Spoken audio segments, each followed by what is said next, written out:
puasa ya, hal-hal yang dapat membatalkan puasa.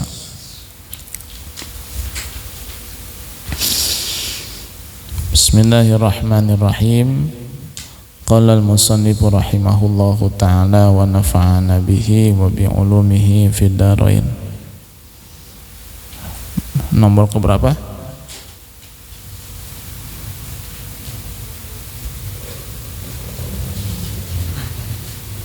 Yang keenam ya.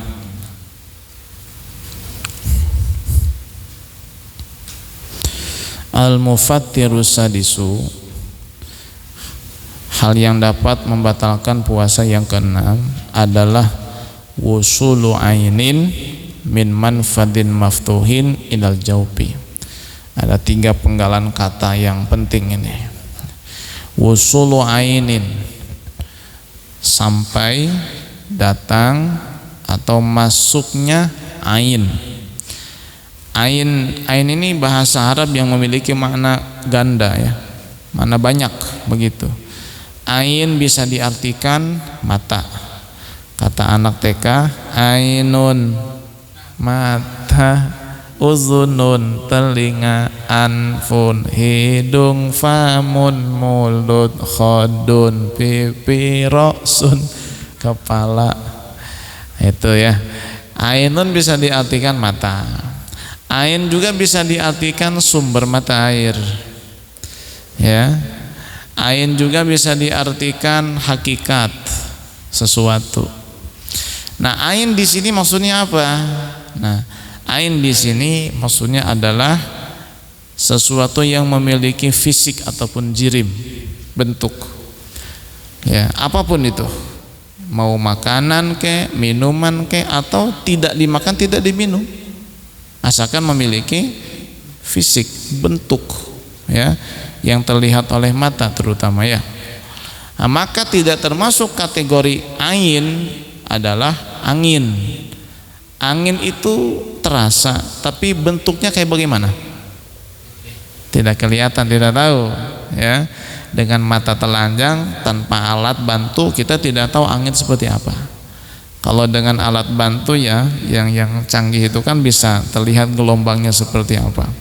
Tapi kalau dengan mata telanjang begini, tidak pakai alat bantu, sistem yang canggih, kita nggak tahu kayak bagaimana bentuk angin. Jadi angin itu hanya bisa dirasakan. Nah, angin itu kalau masuk ke dalam tubuh tidak membatalkan puasa. Kenapa? Karena bukan ain, bukan ain.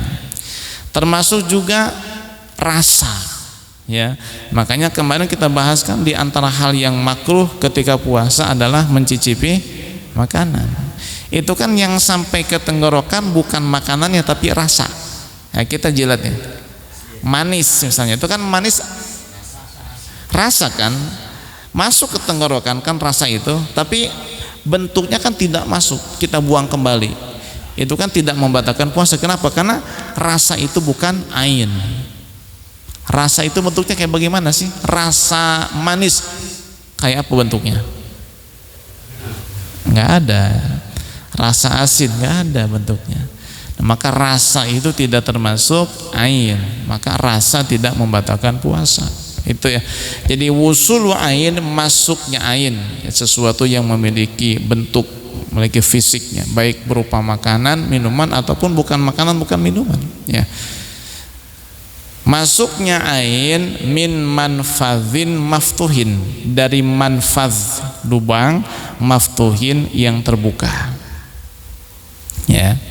Lubang yang terbuka seperti apa? Hidung, mulut, telinga, kubul, dubur. Itu namanya manfad maftuh, lubang yang terbuka. Nah, apabila ain masuk ke dalam tubuh melalui lubang yang terbuka, itu bisa membatalkan puasa. Lain halnya kalau masuk ke dalam tubuh tidak melalui lubang terbuka, seperti masuk melalui pori-pori. Ya, kita lagi puasa lalu mandi, saat mandi ini kepala dipuk-pruk ya. Biar apa? Biar seger masuk ya. Itu tidak membatalkan puasa. Kenapa? Karena masuknya lewat pori. Sama kalau kita misalnya lagi puasa pakai hand body lotion Itu kan masuk meresap tapi lewat pori-pori, tidak membatalkan puasa. Lagi puasa kan pakai minyak rambut, kadang-kadang kan muka berminyak tuh gara-gara minyak rambut kan, berarti kan masuk ke dalam tuh, tapi kan lewat pori-pori. Itu tidak termasuk membatalkan puasa karena masuknya lewat pori-pori. Sama halnya kalau kita lagi puasa pakai insto, obat tetes mata, lalu terasa pahit di tenggorokan, itu pun tidak membatalkan puasa karena masuknya lewat pori-pori, tidak melalui lubang terbuka begitu. Lagi puasa netesin obat ke telinga, batal nggak puasanya? Batal. Kenapa? Karena telinga adalah lubang yang terbuka. Tuh dua tuh penggalan kata. Masuknya ain melalui lubang terbuka. Kemana masuknya? Ilal jauh, ke dalam tubuh. Nah tubuh ini kan umum ya. Apakah kepala, apakah perut, apakah dada, apakah bagian tubuh manapun? Tidak. Yang dimaksud dengan jauh, makanya bahasa Arab ini kadang ada kalimat yang sulit diterjemahkan kecuali dengan pendekatan saja. Ingin langsung mengena pada intinya susah bahasa Arab itu. Ya, jauh itu kan kalau diterjemahkan bebas artinya kan rongga. Rongga, makanya ada huruf jauh, huruf yang sifatnya rongga mulut, ya. Alif, waw, ya, itu kan huruf jauh itu, ya. Alif yang sebelumnya ada patah, waw yang sebelumnya ada domah, ya yang sebelumnya ada kasroh. Nah, itu huruf jauh, huruf rongga. Nah, tapi di sini maksud jauh itu apa sih? Bukan cuma rongga. Jauh yang dimaksud di sini adalah ma yuhidul ghidha wadawa. Jadi bagian tubuh yang bisa mencerna makanan dan obat. Bagian tubuh mana yang bisa mencerna makanan? Perut sama dada ya. Sama kepala. Kepala bisa mencerna apa? Obat. Nah, makanya kalau sesuatu itu masuk ke dalam tubuh kita lewat lubang terbuka, masuknya kemana? Ke bagian tubuh atau ke dalam tubuh kita yang bisa mencerna makanan dan obat. Seperti apa? Seperti maidah. Itu maidah, perut ya, lambung, ataupun otak. Ini otak bisa mencerna obat ya. Nah begitu, ini bisa membatalkan puasa. Bagaimana kalau misalnya masuknya sesuatu ke dalam tubuh kita ya, melalui jarum suntik misalnya, jarum suntik. Nah ini kan masuknya ke dalam tubuh kita, ke bagian yang bisa mencerna obat ataupun makanan, tergantung suntikan ini makanan atau obat begitu. Cuman kan dimasukkannya tidak melalui terbuka kan begitu. Nah kalau kita lihat istilah tadi, masuknya suatu benda melalui lubang terbuka ke dalam jauh.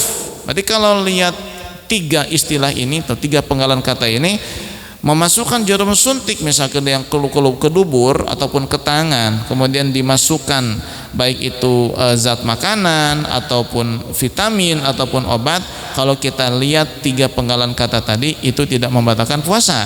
Kenapa? Karena dimasukkannya tidak melalui lubang terbuka. Namun kan yang dimasukkannya itu apa? Obat, makanan atau vitamin. Kan masuknya ke bagian tubuh yang dapat mencerna makanan atau obat. Nah kalau melihat ke situnya membatalkan puasa. Nah bagaimana hukumnya atuh nih? Segala macam impuls, nyuntik kalau lagi puasa. Nah hukumnya ada di situ. Nah, kita lanjutkan. Masailu fi wusulil aini idal jauh. Beberapa masalah tentang masuknya ain ke dalam jauh. Ya. Masalah yang pertama, nah di sini ada beberapa masalah ya. Masalah jarum suntik atau impuls, lalu masalah dahak, masalah ingus, dan masalah ludah ya. Baik, kita bahas yang pertama dulu, masalah jarum suntik ataupun impuls.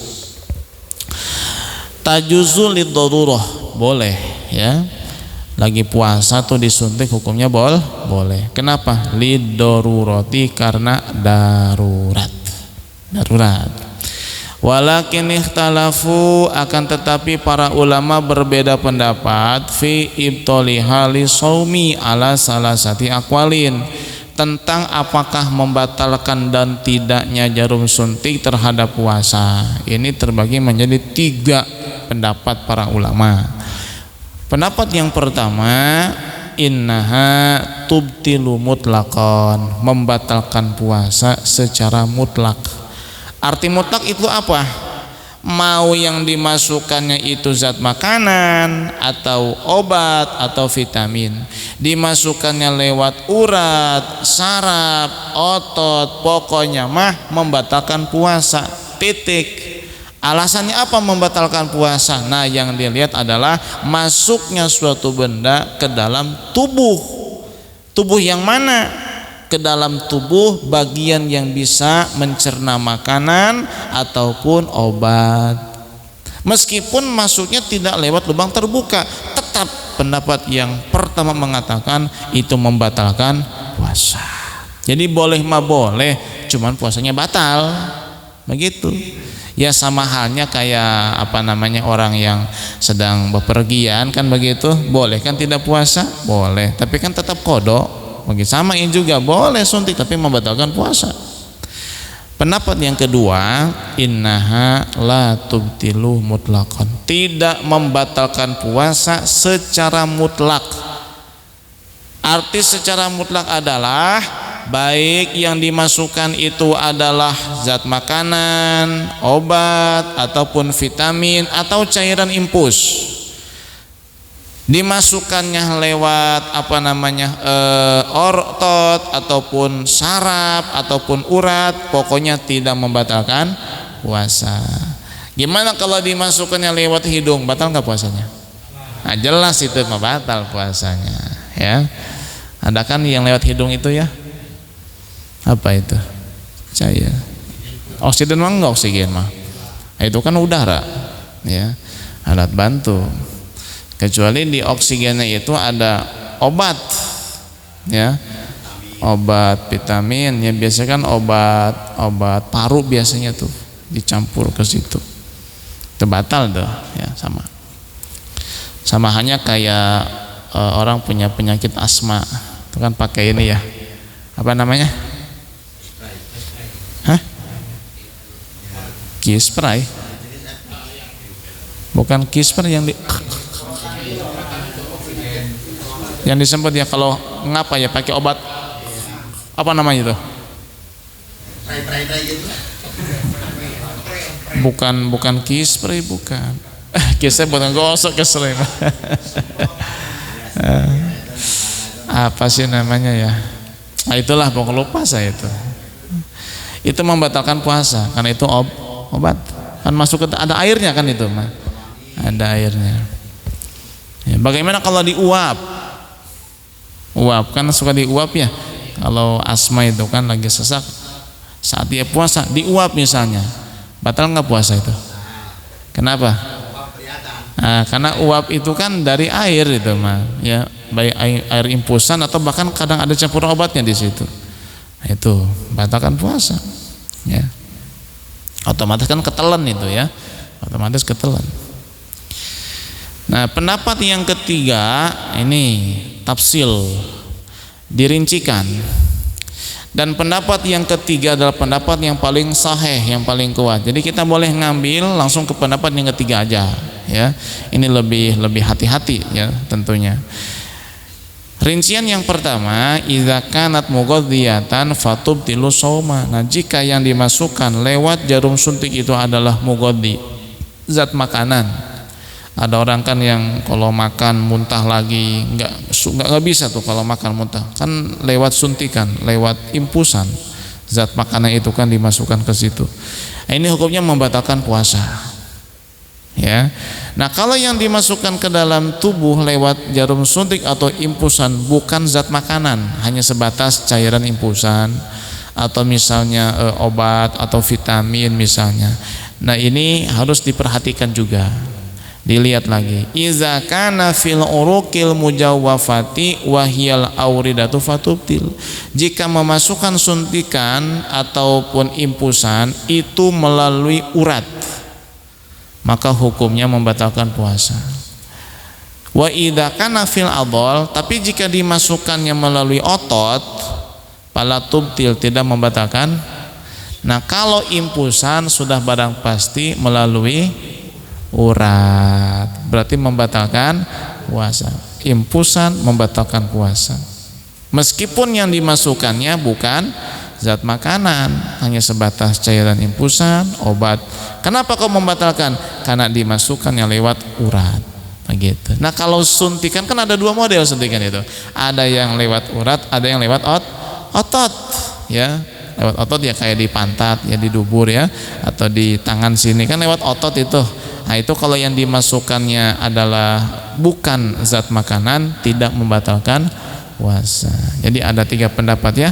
Pendapat yang pertama tidak membatalkan sama sekali. Pendapat yang kedua membatalkan secara mutlak. Pendapat yang ketiga dirincikan. Jika yang dimasukkan yang zat makanan itu membatalkan. Jika yang dimasukkan bukan zat makanan, seperti apa? Cairan impusan, obat atau vitamin, ini dilihat. Kalau dimasukkannya lewat urat itu membatalkan puasa. Namun jika dimasukkan lewat otot tidak membatalkan puasa. Begitu. Ya, lebih baiknya mah malam aja nyuntiknya, begitu. Cuma kalau sakit kan nggak bisa malam ya. Iya, masa nunggu malam. Nah, cuma kan kalau itu kan jelas ya, lewat urat kan berarti ya itu membatalkan puasa. Namun kan ada pendapat yang kedua tidak membatalkan puasa. Ya terserahlah mau ambil yang mana lah. Ya gimana baiknya aja begitu. Ya. Nah, di sinilah ya nampak sebuah ungkapan ikhtilafu ummati rahmah. Perbedaan pendapat umatku adalah rahmat. Bayangkan kalau tidak ada perbedaan pendapat, misalnya pendapatnya cuma satu, batal, ya kan repot. Bagaimana kalau dia ternyata setelah Ramadan masih sakit, kan begitu? Nah, ini kan repot. Atau mungkin dia sibuk misalnya. Makanya ketika ada pendapat yang lain, selama masih di dalam madhab Syafi'i ya, tidak pindah madhab itu ringan ya. Meskipun kita mengambil pendapat yang lebih meringankan ya, yang lebih ringan ketimbang yang berat itu tidak masalah. Asalkan masih di dalam madhab Syafi'i. Kalau sudah di luar madhab Syafi'i atau bahkan di luar madhab yang 4, hati-hati jangan ya. Seperti halnya nih banyak kasus nih menceraikan istri 3 talak sekaligus ya, menceraikan istri dengan 3 talak sekaligus talak 3. Ini kan di dalam madhab yang 4 nih, Syafi'i, Hambali, Maliki, Hanafi, semuanya sepakat itu jadinya tetap 3 meskipun sekaligus. Nah, di luar madhab yang 4 ada yang bilang jadi 1, cuman hati-hati. Kenapa? Di luar madhab yang 4 kita nggak tahu nih, mungkin ada persyaratan yang lain yang mungkin tidak disampaikan oleh ulama ini nih, yang sampai kepada kita hanya 3 jadi 1 aja begitu. Ternyata dia punya persyaratan lain yang ternyata itu tidak tercatat di dalam beberapa kitab. Itu yang berbahaya ya. Akhirnya kita menyepelekan dalam urusan beragama ya, kemudian kita tidak teliti di dalam menetapkan suatu hukum ya. Ini hati-hati. Makanya semarah-marahnya suami sama istri ya jangan pernah mengucapkan kata talak. Tapi bukan tidak boleh talak sama sekali ya. Talak itu kan solusi ketika misalnya suami istri sudah tidak bisa islah, sudah tidak bisa damai ya. Kalau tetap dipertahankan malah nanti terjadi dosa ya. Suami sudah tidak suka, istri juga tidak suka. Akhirnya suami tidak melaksanakan kewajiban sebagai suami, istri tidak menunaikan kewajiban sebagai seorang istri. Yang ngapain kalau begitu? Mending pisah aja, udah selesai. Itu kan solusi namanya. Ketika sudah tidak bisa didamaikan, diislahkan, ya solusi terakhir adalah talak. Ini bukan talak itu haram, tidak ya, boleh. Ya cuman kalau masih bisa dipertahankan, ngapain harus berpisah begitu. Istilah kata begini, kalau nasi sudah menjadi bubur, maka bikinlah bubur yang enak. Jelas nggak? Paham apa maksudnya nih? Apa maksudnya coba? Enggak tahu. Iya, kalau nasi sudah menjadi bubur, ya tinggal kita bikin enak buburnya.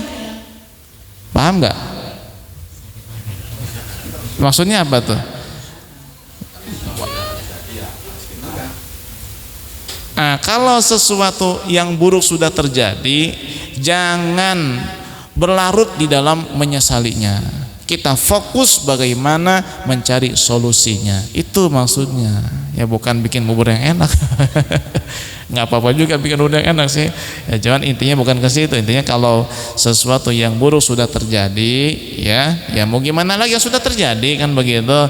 Jangan berlarut di dalam meratapi dan menyesalinya. Nangis terus-terusan, jangan begitu. Nyesal terus-terusan, jangan. Tapi fokus cari solusinya bagaimana yang terbaik.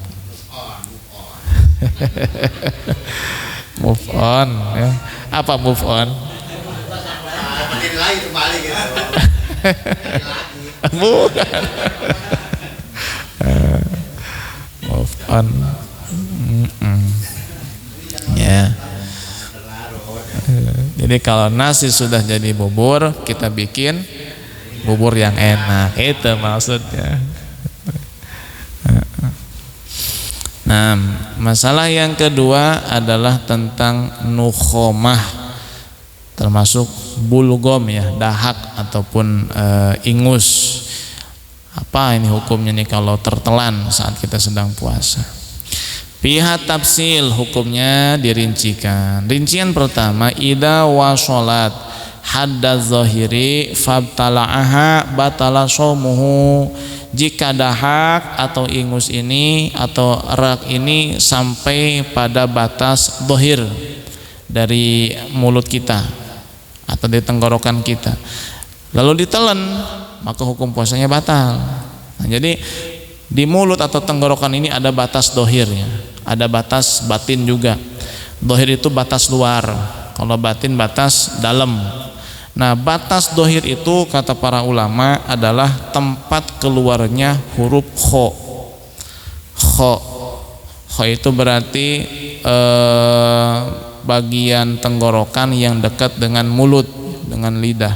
Kho paling atas, kho. Nah itu kho ya. Nah kalau di situ sudah ada dahak, maka harus dibuang. Kalau ditelan puasanya batal. Coba Nah itu namanya had zahir, batas luar, batas luar tenggorokan kita ya, batas luar tenggorokan. Nah kalau dahak sudah sampai situ, ada dahak yang di situ tuh, ini harus dikeluarkan. Kalau ditelan puasanya batal. Tapi kalau dahak itu baru sampai, ini rincian yang kedua, baru sampai pada batas batin, batas bagian dalam ya, ini kalau ditelan la yabtulu shaumuh, tidak batal puasanya. Nah batas batin dari tenggorokan kita adalah tempat keluarnya huruf H besar. Nah H itu di atas hamzah, jadi tenggorokan paling bawah di atasnya sedikit. Bukan di dada ya, di sini. Nah, kalau di sini ada dahak, nah ini kalau ditelan nggak apa-apa. Tapi kalau di kan di atas dikit kan ya. Beda nggak tuh? Kan di atas nih. Kan di bawah tuh. Nah, kalau nah di situ ada dahak, ini ditelan nggak apa-apa. Tapi kalau dahaknya sampai di kho, nah ada dahak di situ, ini harus dikeluarkan. Kalau tidak dikeluarkan batal puasanya. Nah, bagaimana kalau di tengah-tengah antara kho dan ha? Apa? Tengah-tengah tenggorokan nih. Nah, gimana kalau dahaknya ada di situ? Ini ha ini batas luar apa batas dalam ini? Nah, Imam Nawawi dengan Imam Ar-Rafi berbeda pendapat. Kalau Imam Nawawi mengatakan tempat keluarnya huruf H ya, ini termasuk batas dohir, batas luar. Nah kalau dahak sudah sampai di tempat H, ada dahak di sini, ini harus dikeluarkan. Kalau ditelan puasanya batal. Tapi kata Imam Ar-Rafi'i, kalau dahak itu sampai di H itu masih batas dalam. Kalau ditelan nggak batal puasanya. Jadi ada yang disepakati, ada yang diperdebatkan. Yang disepakati apa? Tempat keluarnya kho dan ha. Kho itu adalah batas dohir, sedangkan ha adalah batas batin. Kalau dahak itu sampai pada batas dohir, kha itu harus dibuang. Kalau ditelan puasanya batal. Kalau dahak itu sampai di tempat keluarnya huruf ha, nah itu kalaupun ditelan tidak masalah. Kenapa? Karena batas batin. Yang diperdebatkan adalah tempat keluarnya huruf ha, tengah-tengah tenggorokan nih. Nah ini hukumnya kata Imam Nawawi adalah batas dohir, jadi harus dikeluarkan, ditelan puasanya batal. Kata Imam Rafi'i ini batas batin, ditelan pun tidak apa-apa. Paham? Itu masalah dahak itu ya, hati-hati. Makanya jangan sering bahasa Jerman kokoek. Tahu kokoek? Kokoek itu.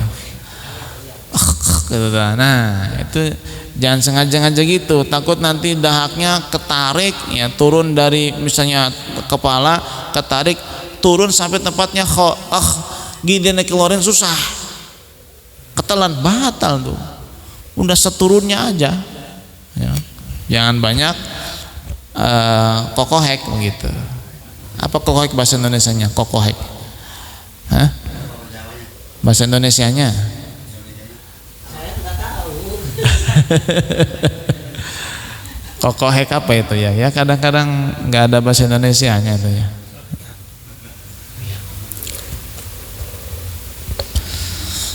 Baik.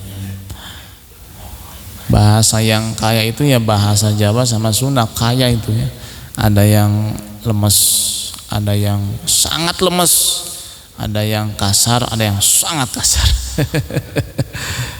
Luar biasa. Baik, masalah yang ketiga adalah menelan ludah ya. Hukum menelan ludah la yufattiru, tidak membatalkan puasa. Alasannya lima syaqqatil ihtirazi minhu, sulit menghindar dari ludah. Pasti ada ludah mulut kita nih. Nah karena ludah tetap selalu ada, maka kita sulit untuk menghindar dari ludah. Hingga menelan ludah itu tidak membatalkan puasa. Kenapa? Agama datang bukan memberatkan kepada pemeluknya, tapi memberi keringanan. Namun hukum menelan ludah yang tidak membatalkan puasa ini bisalasati surutin, dengan 3 syarat. Syarat yang pertama ayakuna kholison, ludahnya harus bersih ya, tidak boleh bercampur dengan sisa-sisa makanan. Makanya lebih baik yang namanya gosok gigi itu sebelum subuh. Habis sahur gosok gigi, habis sahur bersihin gigi dari sela-sela makanan, dari sisa-sisa makanan di sela-sela gigi. Khawatir pas adzan subuh itu di sela gigi masih nyelap daging ayam sepingping. Nah itu kan ya mulut raksasa begitu ya. Itu. Nah, itu kan kalau kecampur dengan ludahnya kan udah nggak bersih, ditelan batal puasanya. Batal. Terutama yang giginya carang ya atau bolong. Ini hati-hati. Pokoknya habis sahur buru-buru dah bersihin giginya tuh, sikat gigi atau istilah orang Eropa itu nyenghil. Tahu nyenghil? Apa bahasa Indonesia nyenghil itu? Pakai tusuk gigi itu nyenghil namanya tuh, nyenghil. Apa bahasa Jawanya apa tuh?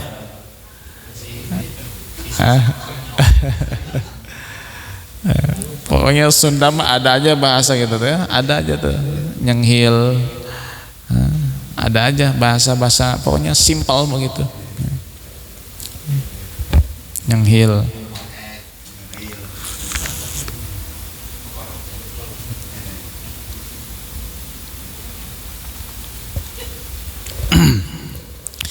Nah kalau misal ludahnya tidak bersih, bercampur dengan sisa makanan di sela-sela gigi, lalu tertelan ludahnya, hukum puasanya batal.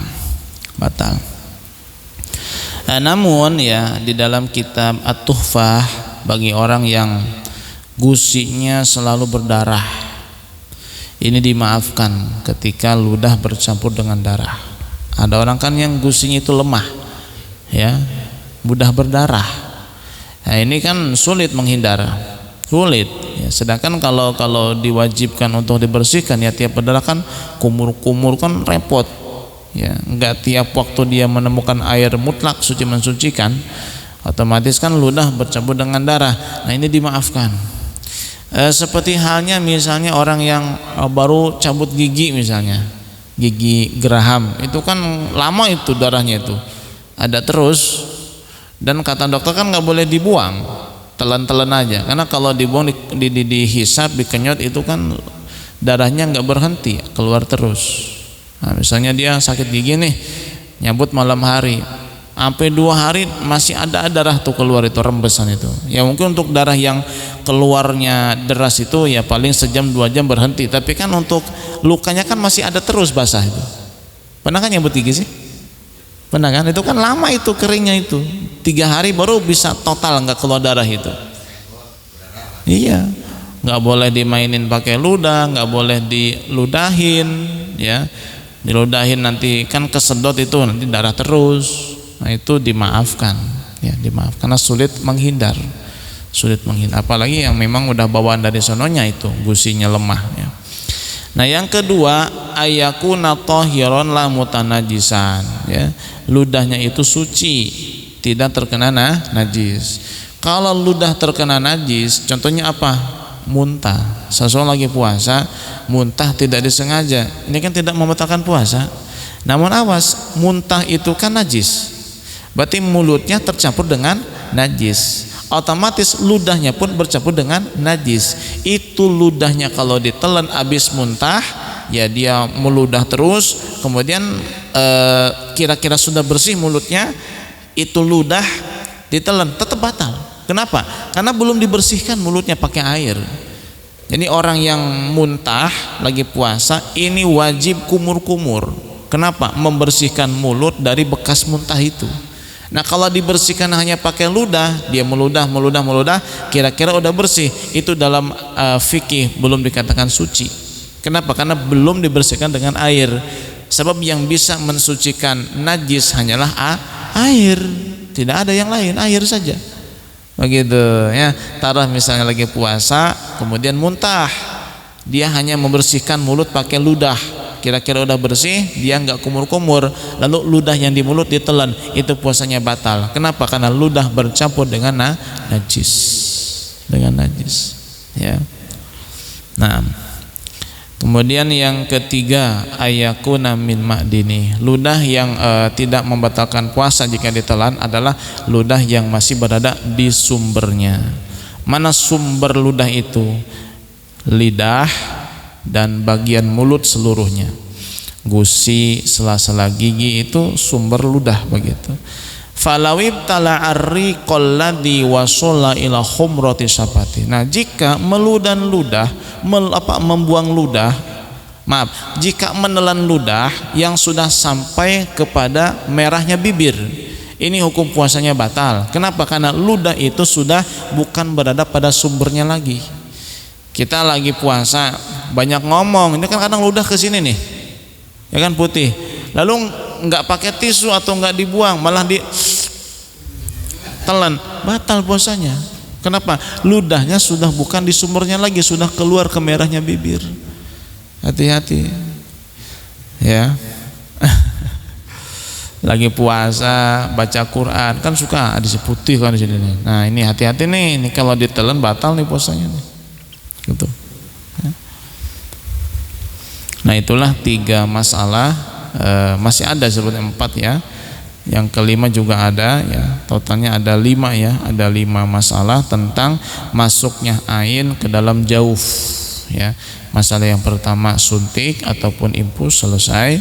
Yang kedua adalah dahak ataupun ingus. Yang ketiga adalah ludah. Yang keempat nanti masalah kemasukan air saat mandi tanpa sengaja. Lagi mandi kemasukan air, itu hukumnya bagaimana? Itu jawabannya tidak bisa langsung saklek begitu, harus ada rinciannya. Nah, sekarang mungkin Bapak baru paham, ternyata hukum terhadap satu masalah itu kadang tidak bisa langsung dijawab begitu saja, harus tahu dulu kronologinya bagaimana. Kenapa? Karena ternyata banyak rincian. Ya, bagaimana hukum menelan ludah? Gak bisa kita jawab boleh, gak batal kudu, gak bisa. Harus dirincikan. Oh, kalau ludahnya suci, bersih, masih di sumbernya, boleh ditelan. Itu kan susah begitu. Kalau nggak ngaji kan nggak paham. Ya.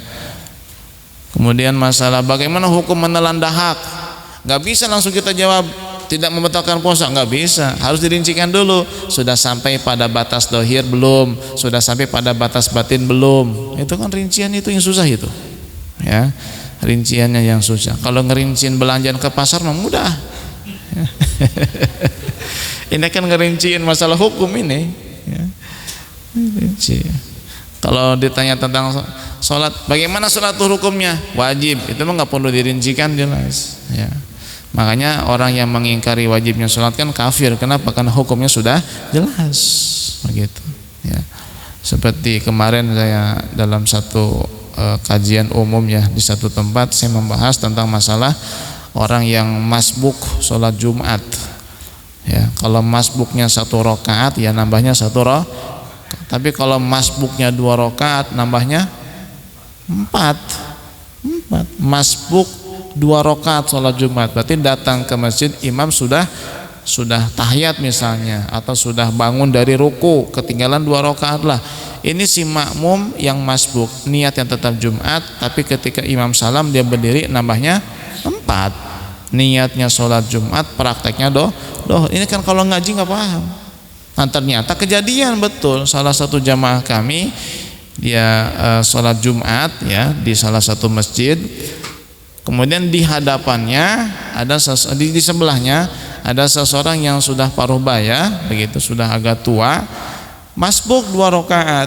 Setelah imam salam dia berdiri cuma nambah 2 rakaat. Tuh gara-gara nggak ngaji. Makanya ya Allah ya. Ya kalau kita kembali ya hidayah tangan Allah ya.